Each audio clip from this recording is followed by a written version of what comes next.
Welcome to Intro Hand Tools. My name is Steve Branham. I'm a woodworking hobbyist who's been working with hand tools for about 5 years. I'm primarily self-taught, which really just means that instead of a single teacher, I've had multiple teachers. All of those who've written books and articles, made videos, given classes and live demonstrations. So I'm standing on their shoulders. In this series, I'm going to show you how to do all of your woodworking with hand tools. And you might wonder, why do that when we have power tools available? The reason is very practical. It's all about access. If you don't have access to power tools, and whatever your limitation, whether it's money or space or noise or dust, you can do all of the work with hand tools. But there are other reasons as well that have nothing to do with practicality. It's more about enjoyment of the craft.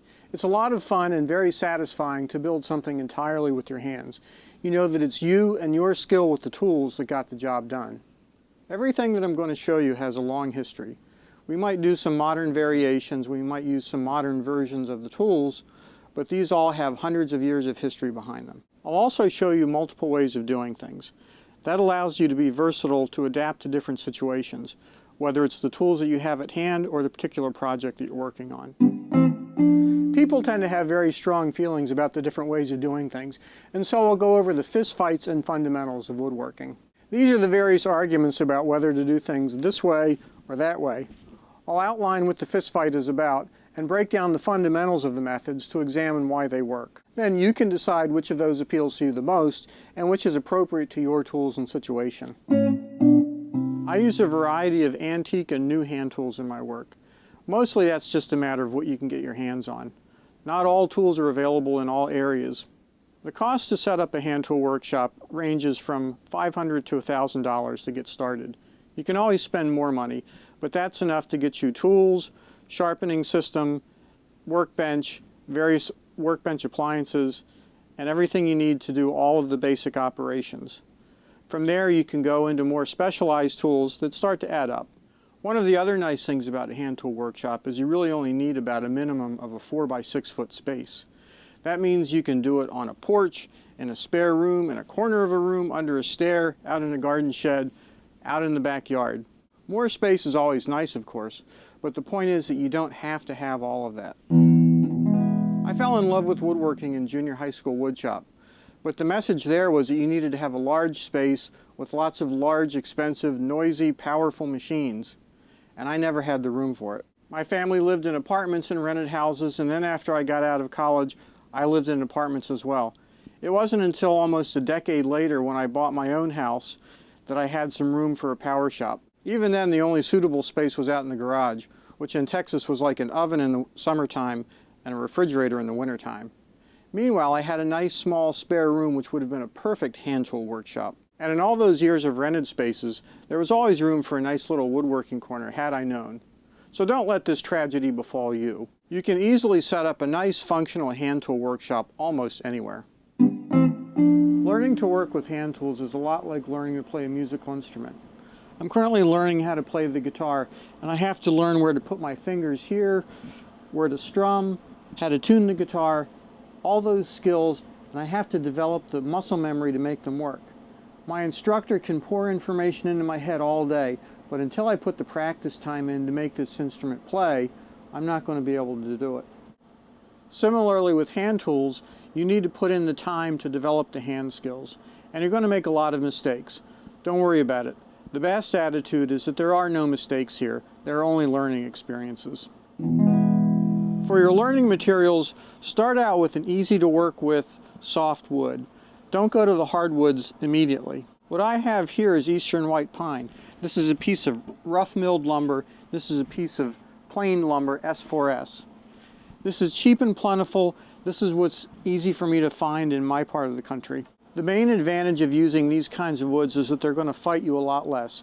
You already have plenty of things to deal with learning how to handle the tools, how to control them. So don't add the wood to that fight. Then you can move on to hardwoods like this walnut, mahogany, and oak. You will find that working these different types of woods generally requires relearning the skills just a little bit because each wood responds to the tools and the techniques a little bit differently. Working some of these hardwoods is more physically laborious, but as long as you break up the project into individual parts, no single piece is too much work. Pace yourself and take breaks. Don't rush the work.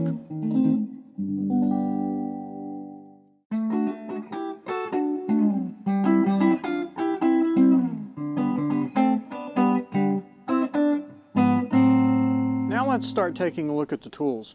I'm going to start out with the workbench. I'm going to show you 4 different workbenches that I use in my workshop.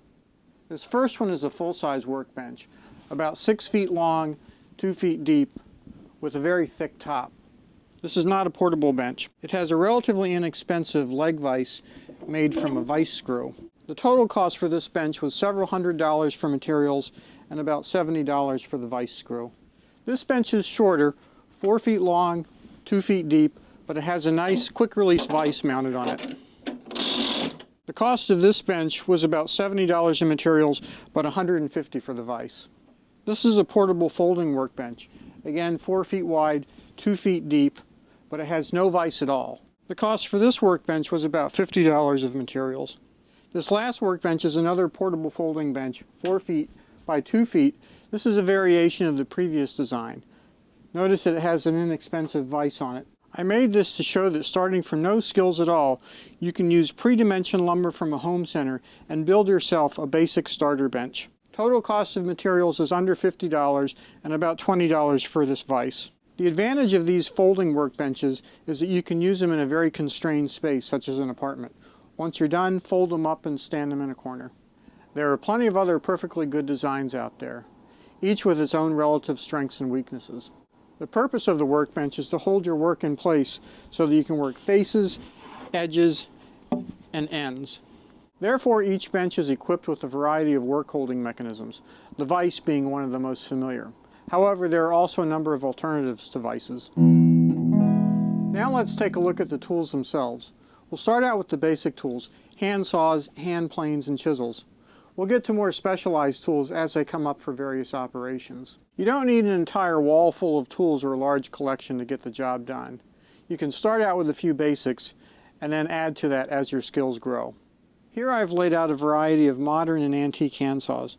We have relatively large-toothed, full-size hand saws for breaking down lumber, and then very fine-toothed, small hand saws for fine joinery. For hand planes, there's a large variety to choose from, depending on which era and mechanism you're interested in.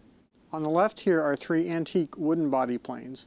On the right, 3 antique transitional planes. Moving over, we have modern wooden hand planes. On the left are antique metal-bodied planes. On the right are modern high-quality premium metal body planes. Chisels come in a wide variety, both because of their era and their function. Here we have antique heavy-duty mortising chisels.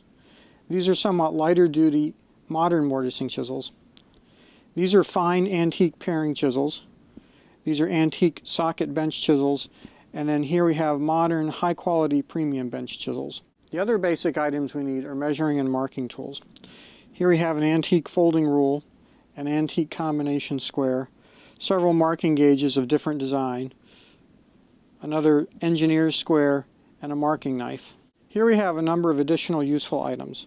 For making holes we have an antique brace and bit, an old egg beater drill, we have router planes, an antique one and a modern one, scrapers. This is an antique rabbiting plane, molding plane. This is a modern shoulder plane. Here we have 2 spoke shaves. This one is an antique wooden body spoke shave, and this one is a modern high-quality premium spoke shave. You probably noticed me using the term modern high-quality premium tools. When you're buying tools, you really have 2 choices. You have good quality antique tools that were made at a time when everyone made their living using them, and you have modern high-quality premium tools that are made by small boutique makers who really put a lot of effort into what they do. I've shown you a bewildering array of tools there, but for the rest of the series we'll just focus on a small set. You can start simple and expand as your skills grow.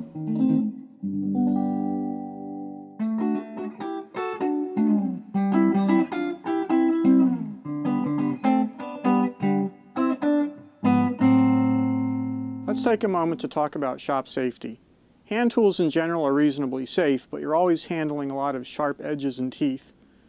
It's not unusual to have little nicks on your fingers, and it's not unusual to end up with a Band-Aid or 2. The one truly dangerous tool that we'll be using is this, the chisel, because it's a long, very sharp implement. The safest way to handle it is to always have 2 hands on the chisel. One hand on the handle, the other hand somewhere along the blade. Never point it directly at your body. Never have any part of your body in front of the cutting path, especially your offhand. The other thing you can do is choke up near the end of the chisel with your fingers so that they act as a stop. That limits how far the chisel can go and allows you to get into tight places like joints. The chisel can easily cause very severe cuts and open up an arm or a hand if you run a corner across it. You should also be aware of the path the tool may take if it slips or a piece of wood breaks off. Make sure that the exit path is clear no matter what can happen. After the chisels, safety for the rest of the tools is fairly simple. For hand saws, make sure that you're aware of the exit path of the saw. You want to avoid running the saw across your fingers, especially on the underside of the work. For hand planes, they're heavy enough that you're typically going to have both hands on them, but when you're handling them from the underside, always be aware of which way the blade cuts. It's safe to run your fingers from the back towards the front, but not the other direction. When you're using a marking knife with a square, make sure that your fingers are not overlapping the straight edge. Make sure they're clear and that you're not going to run your knife over your fingertips. When you're working with the brace and bit, be aware of where that point is going to come out on the underside. When using a chisel and mallet, make sure that your thumb and the web of your hand are clear of the top of the chisel. Make sure there's a clear striking area for the mallet. Marking gauges like this one have sharp points. Don't grab the gauge by the points. Finally, don't use dull tools. If a tool is dull, sharpen it. Dull tools skip across the work, sliding around instead of cutting, and they require more force to make them work. This is how accidents happen.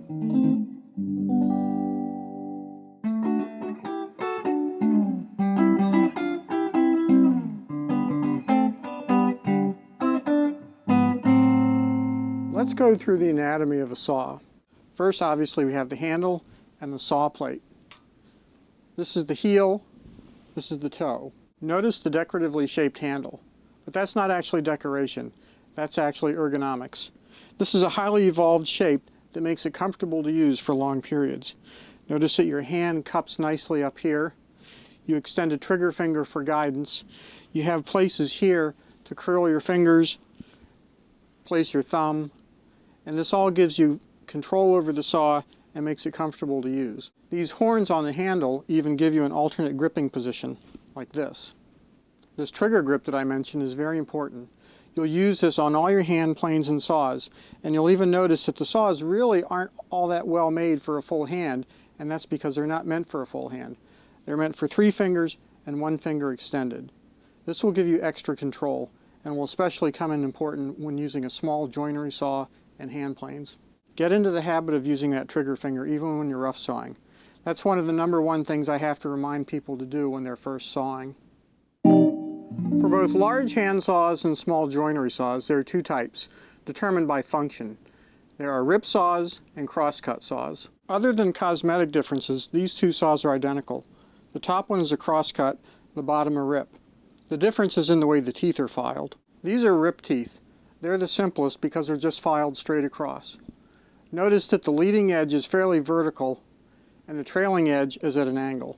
Crosscut teeth are slightly more complicated because instead of being filed straight across, each tooth is filed at an alternating angle.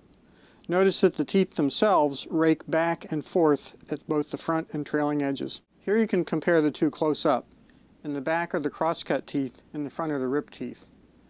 Notice how the rip teeth are filed straight across and the crosscut teeth are filed at alternating angles. Notice that each alternating crosscut tooth has facets that are visible on the leading and trailing edge. The bottom of each tooth is called the gullet. This is what I mean when I say the teeth are filed straight across. We use a triangular file that corresponds to the angle of the gullets and the teeth. We set the file into a gullet and file straight across. For a crosscut saw, instead of straight across, now we angle the file, find an appropriate gullet on the right side, drop the file in there, and file at that angle. Then we go to the next tooth and alternate the angle, file at that angle. This produces the alternating facets on the leading and trailing edges of each tooth. It's this filing pattern that produces the functional differences in the teeth. The rip teeth act like little chisels as you push them between the fibers. The crosscut teeth act like little knives as you push them across the fibers, severing them. The chisels chisel out between the fibers. These cut across the fibers. The size of the teeth is measured in points per inch, and it's normally stamped at the heel of the saw. So here you can see this is an 8-point saw, this is a 6-point saw. Sometimes a saw may have been retoothed to a different point count, and sometimes it may have been resharpened so many times that the stamped number is gone. To count the teeth, set a ruler at the point of one tooth and then count the number of points up to 1 inch, including that first tooth. So this is 1, 2, 3, 4, 5, 6, which matches the number stamped on the saw. Fine joinery saws are measured exactly the same. The only difference is that the teeth are much smaller. This is a 10 ppi rip saw and a 13 ppi crosscut saw. This particular brand stamps the size and type of the saw in the back.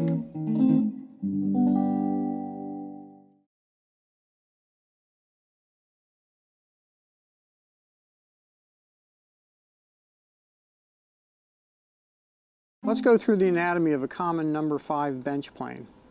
This is the tote and the knob, the bed with the mouth. This is the adjusting knob for adjusting the depth of cut, and the lateral adjustment lever, which adjusts the angle of the iron coming out of the mouth. In the center of the plane, we have the lever cap.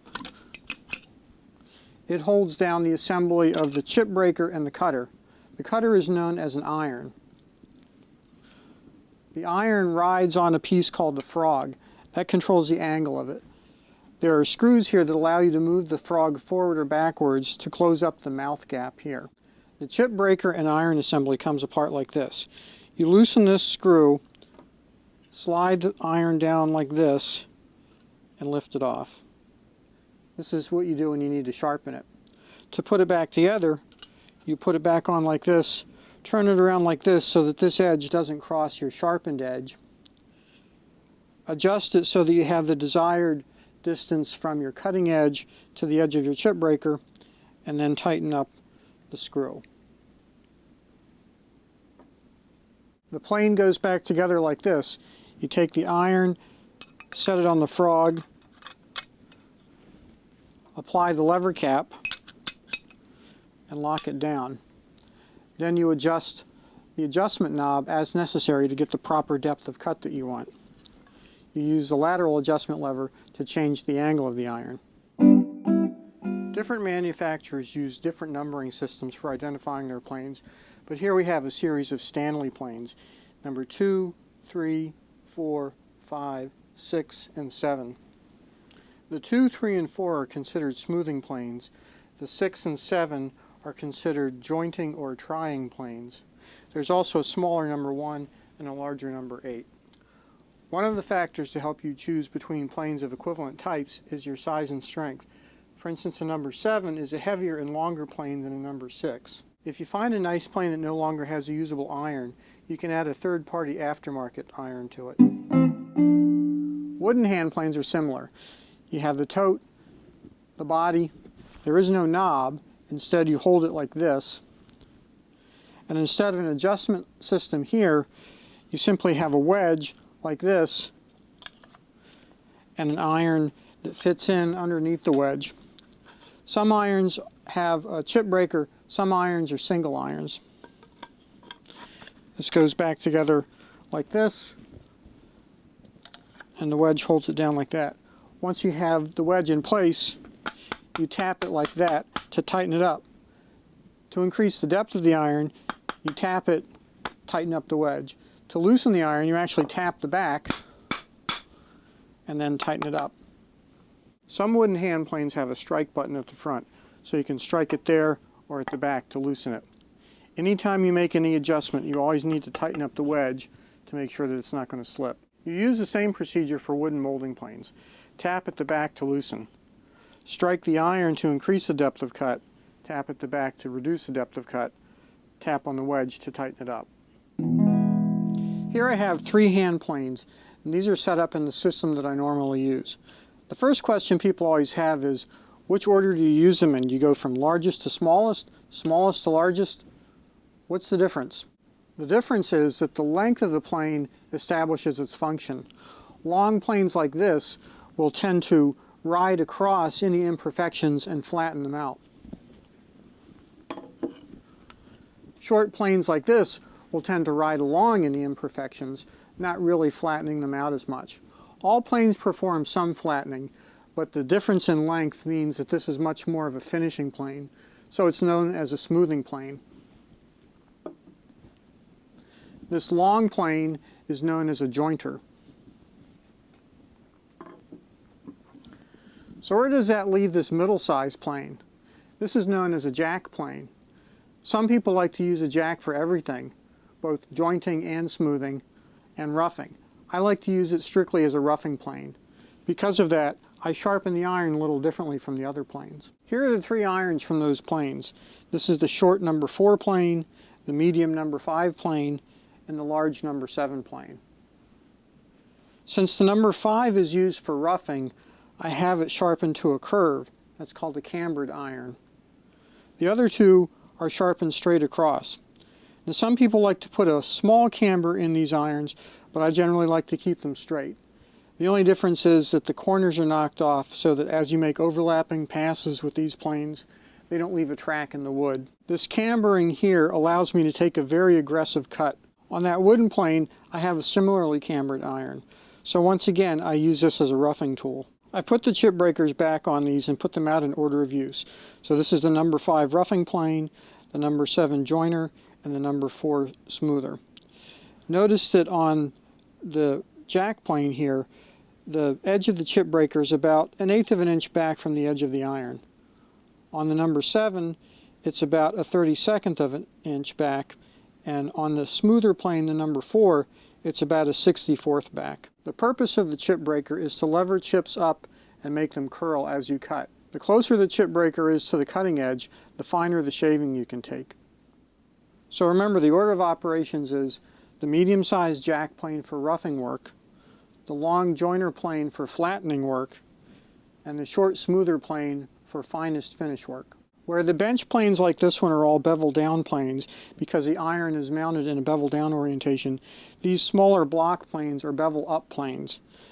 The bevel angled upward allows an easier cut across the grain.